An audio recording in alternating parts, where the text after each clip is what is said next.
The wizard studies में आप सभी लोगों का एक बार फिर से स्वागत है। राष्ट्रीय कंपनी कानून अपीलीय न्यायाधिकरण ने अडानी पावर के नेतृत्व वाले कंसोर्टियम द्वारा बिजली उत्पादन कंपनी कोस्टल एनर्जेन के हालिया अधिग्रहण को अस्थायी रूप से रोक दिया है। इसी कारण से राष्ट्रीय कंपनी कानून अपीलीय न्यायाधिकरण चर्चा में है। तो इसके बारे में जान लें कि राष्ट्रीय कंपनी कानून अपीलीय न्यायाधिकरण क्या होता है। तो यह 1 जून 2016 से राष्ट्रीय कंपनी कानून न्यायाधिकरण के आदेशों के खिलाफ अपील की सुनवाई के लिए कंपनी अधिनियम 2013 की धारा 410 के तहत गठित एक अर्ध न्यायिक निकाय है। अर्ध न्यायिक निकाय कहने का मतलब ये होता है कि ऐसी संस्थाएं जो सुनवाई कर सकती हैं, उस पर फैसला दे सकती हैं, लेकिन उन्हें किसी भी प्रकार से दंड देने का अधिकार नहीं होता है। ऐसे प्राधिकरणों को अर्ध न्यायिक निकाय कहा जाता है। ऐसी कई संस्थाएं हैं जिसमें जैसे एनजीटी भी एक ट्रिब्यूनल है, राष्ट्रीय हरित न्यायाधिकरण वो भी एक अर्धन्यायिक संस्था है। तो अर्धन्यायिक निकाय का मतलब यही होता है। इसका उद्देश्य कॉरपोरेट विवादों के समाधान में तेजी लाना और भारत में कॉरपोरेट प्रशासन और दिवालियापन प्रक्रियाओं में पारदर्शिता और दक्षता को बढ़ावा देना है। तो ये इस न्यायाधिकरण का उद्देश्य है। इसके कार्य देख लें, इसके कार्य क्या क्या है। पहला कार्य है दिवाला या दिवालियापन संहिता 2016 की धारा 61 के तहत एनसीएलएटी द्वारा पारित आदेशों के खिलाफ अपील की सुनवाई करना। आईबीसी की धारा 202 और 211 के अंतर्गत भारतीय दिवाला और शोधन अक्षमता बोर्ड द्वारा पारित आदेशों के विरुद्ध अपील की सुनवाई करना। भारतीय प्रतिस्पर्धा आयोग द्वारा जारी किए गए लिए गए निर्णय या पारित आदेश के विरुद्ध अपीलों की सुनवाई करना और उसका निपटान करना। चौथा कार्य है यह राष्ट्रीय वित्तीय रिपोर्टिंग प्राधिकरण के आदेशों के विरुद्ध अपीलों की सुनवाई और निपटान करने वाला अपीलीय न्यायाधिकरण भी है। जब कोई कानूनी मुद्दा भारत के राष्ट्रपति द्वारा राय या सलाह के लिए भेजा जाता है तो इसे सलाहकार क्षेत्राधिकार भी प्राप्त होता है। तो ये सब इसके कार्य हैं।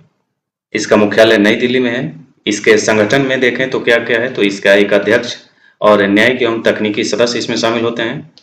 इन सदस्यों को केंद्र सरकार द्वारा कानून, वित्त, लेखा प्रबंधन और प्रशासन जैसे प्रासंगिक क्षेत्रों में उनकी विशेषज्ञता और अनुभव के आधार पर नियुक्त किया जाता है। किसी पीड़ित व्यक्ति से अपील प्राप्त होने पर एनसीएलएटी सुनवाई के बाद जैसा उचित समझे ऐसे आदेश पारित करेगा जिसमें अपील किए गए आदेश की पुष्टि, परिवर्तन या उसे रद्द किया जा सकेगा। अपीलीय न्यायाधिकरण की अपील प्राप्त होने की तारीख से 6 महीने की अवधि के भीतर इस अपील का निपटारा करना आवश्यक है।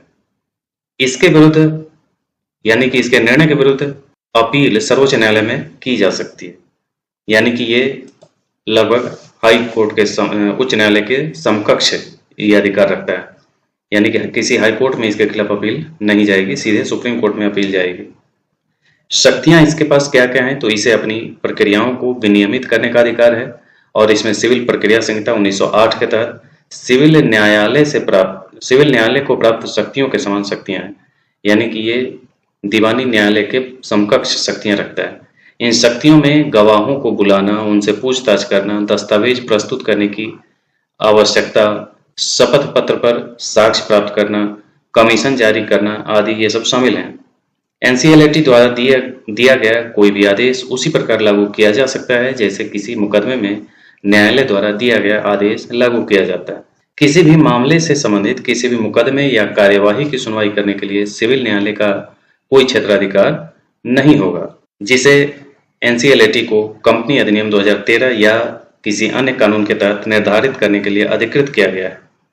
किसी भी न्यायालय या अन्य प्राधिकारी द्वारा किसी भी कार्रवाई के संबंध में कोई निषेधाज्ञा नहीं दी जाएगी जो एनसीएलएटी द्वारा इस अधिनियम या किसी कानून के तहत उसे प्रदत्त किसी शक्ति के अनुसरण में की गई है या की जानी चाहिए।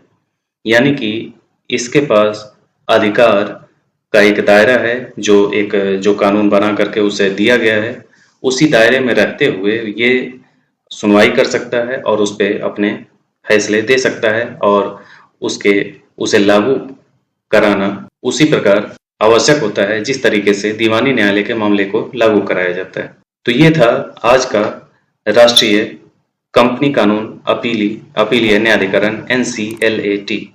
इसी ढंग के अन्य वीडियो के साथ हम फिर उपस्थित होंगे। आज के लिए इतना ही। धन्यवाद।